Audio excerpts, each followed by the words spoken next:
Hi, my name is Alicia Renteria, and I am a child development major. This is my last semester at Cal State Long Beach. Before I talk about the interview and the TED Talk, I want to share my prior experience with cross culture communication. Um, when I was in high school, I went to study abroad in Brazil. This was very challenging but rewarding for me in the end. I did not speak Portuguese before. I didn't learn it before going there. So my whole year being there, I learned it, and it's very interesting. And luckily, I knew Spanish, so it helped me a little because Spanish and Portuguese is a little similar. So in the beginning, I tried to use my Spanish because I knew English would be much harder for them to understand since it was a very small town. So I used my Spanish, and they guessed, whatever was similar to that word, or we would use nonverbal um, communication. So this is where I learned like how everybody has different communication cues, even when it's nonverbal. Like obviously, hi is hi, but I remember I I don't remember the exact situation, but we were talking about how things were going great with me and my classmate. And I was like, it's okay. And everybody got offended because that is basically like um, a bad thing to do there. It's like a curse word. So that's how I learned how um, depends on your culture depends on your culture that you're both verbal and nonverbal cues and communication change. So that was very interesting for me. And another experience that I have is I got married in 2017. That's a lie. 2018. 2018. Oh my god. My brain does not work. Anyway, I got married in 2018 with my Russian husband, and him being from a different country was something that brought us closer because we would always talk about our differences and similarities. And we are both the same age, so we relate a lot to like cartoons and songs we listened. But still, because he is from a different country, sometimes there's conflict because we get lost in translation. When I say something, it totally means a different thing to him. So that's something we are still working on, but it's very interesting for me and maybe for him. I think it's interesting because I like reflecting on it and learning. So that's my two experiences studying abroad in Brazil when I was in high school and marrying my husband who is Russian. About my interview, I interviewed my classmate Sarah Shigera. She identifies herself as Asian. She was born in California, but she was raised in Hawaii.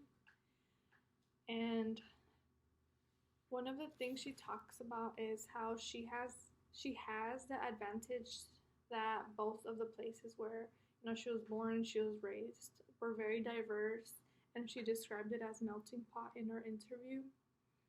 So this helped her be open-minded and assimilate to like other cultures that she grew up with.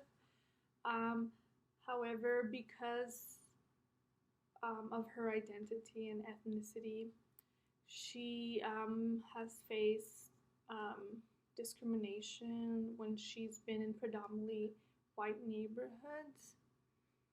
Also, because of the stereotypes, she mentioned because she is short, she falls into the stereotype of Asians not being tall. So she had a lot of people make jokes about that with her, which bothers her. Also, because she looks more on the younger side. She mentioned how she is not taken seriously at times. And I understand that because I myself sometimes think I look a little younger than I am. I'm 24, and sometimes people think I'm still in high school, and I think that's a little hard when you're working with children and families because it makes it more harder for them to trust you because you look younger, and just basically you don't really automatically gain an authority role even when you deserve it and you have experience and knowledge just because you look younger. So it is struggling for her. I myself relate to that. Um, she also mentioned how she's a little different. Well, she believes her Asian family, is different from the other Asian families because she described her culture in Hawaii, how they're very welcoming and open minded. So, regardless of like her friend's background, like she fully embraces that.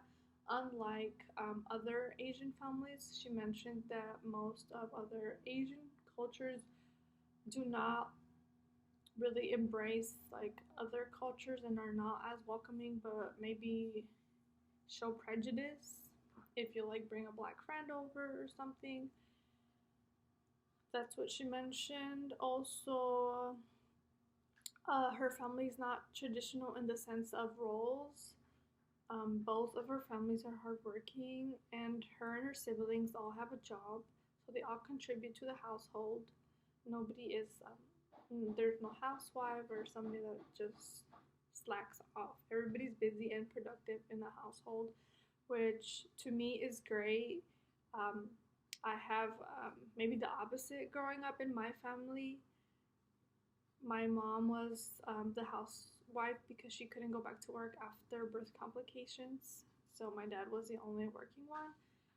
And my mother never gave my sisters and I responsibilities or roles in the house. Our only role was to study and go to college. That was everything that was expected, which is why we did not learn how to clean and cook and do other adulting stuff, which later is more complicated.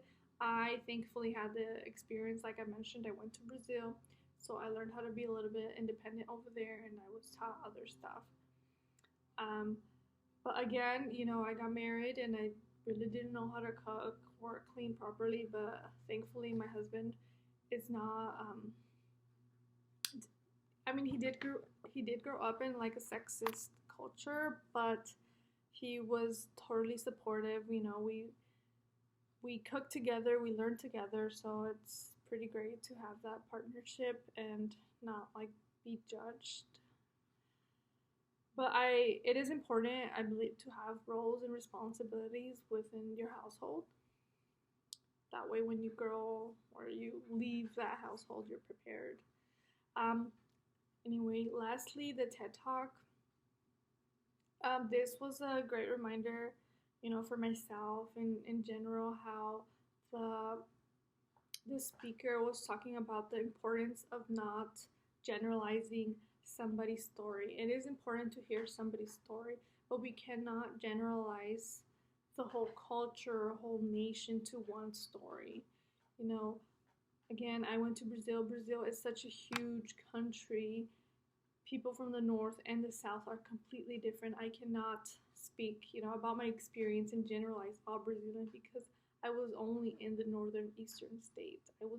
I have no idea how Brazilians are in the south or this. Like their culture is very different, as well as, my husband's family, he's from Russia, another big country.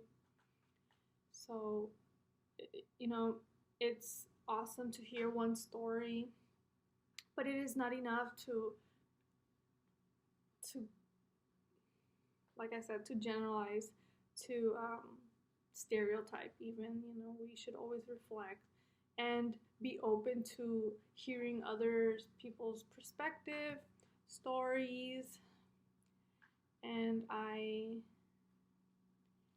I'm always open to that. I have a very diverse group of friends, and even like the same group of friends that are like maybe five Latinas. They all come from a different background, um, so that helps me kind of understand how everybody's not the same, even though they have the same culture. Yep, that was basically what I got from the TED Talk. Again, this was a good assignment for reflection and getting to know my classmate more. Thank you for listening.